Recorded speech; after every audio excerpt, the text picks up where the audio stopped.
Au début, on est tellement concentré à vouloir bien faire que du coup, ces petits détails au démarrage, ils nous pèsent un peu. Au final, on apprend à aller sur l'essentiel, à faire la part des choses.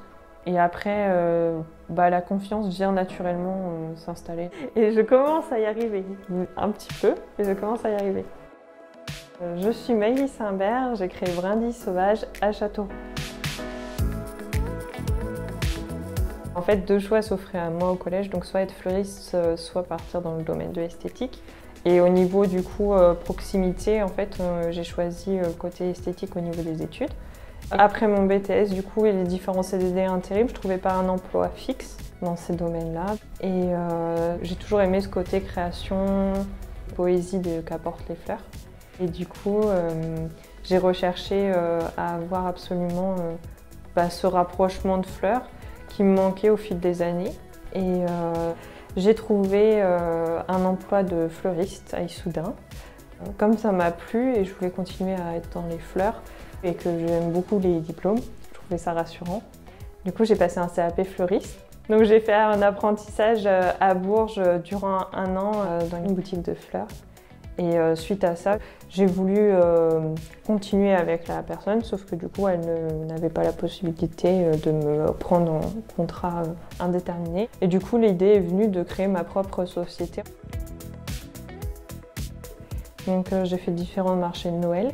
Au démarrage en atelier, je travaillais sur les fleurs séchées et après j'ai vu que ça plaisait beaucoup dans la ville de Châteauroux et j'ai décidé de pourquoi pas me lancer.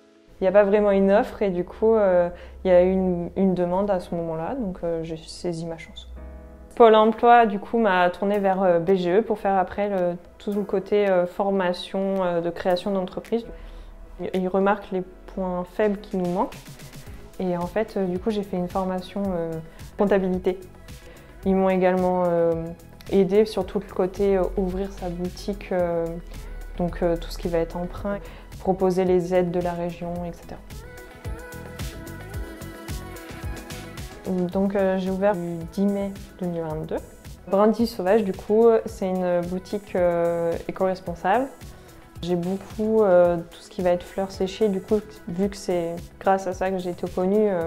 Après, je vais avoir un petit pôle du coup de fleurs coupées et de plantes. J'essaye au maximum d'avoir tout ce qui va être français.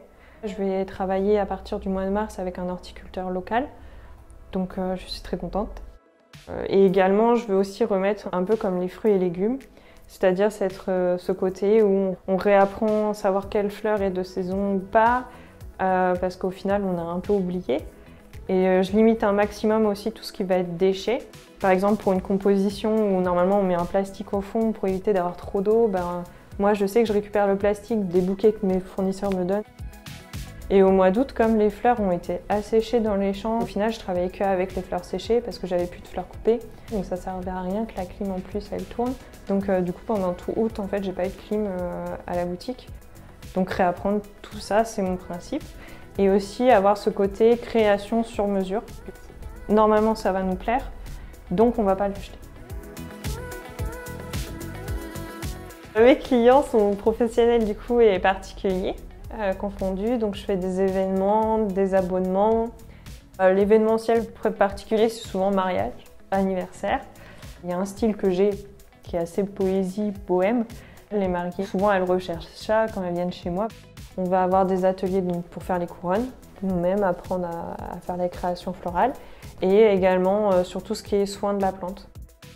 Et pour les professionnels, du coup, ça peut être une collectivité pour les salles de conférence, réunions.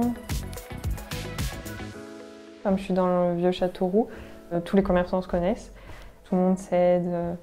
On échange beaucoup. Du coup, en tant que nouvelle commerçante dans le coin, vu que je suis la petite jeune, parce que j'ai 24 ans, et ça a été vraiment un plaisir et une belle surprise d'arriver à une telle entente.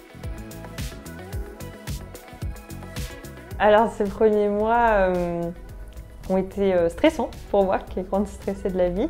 Au début, il y a tout à gérer entre les formations, la comptabilité, les fournisseurs. Enfin, il y a tout qui vient d'un coup. On fait les premières erreurs à ce moment-là et on grince des dents. Et au final, j'ai mûri et je vois tout le parcours fait. parce que j'arrive enfin un peu dans ma routine quotidienne du travail. Et du coup, on arrive à se détacher et à se dire j'ai réussi à accomplir tout ça. Donc c'est bien d'avoir écrit tout ce que je voulais faire au début et on se rend compte qu'au final, il y a plein de points de checker et ça fait plaisir.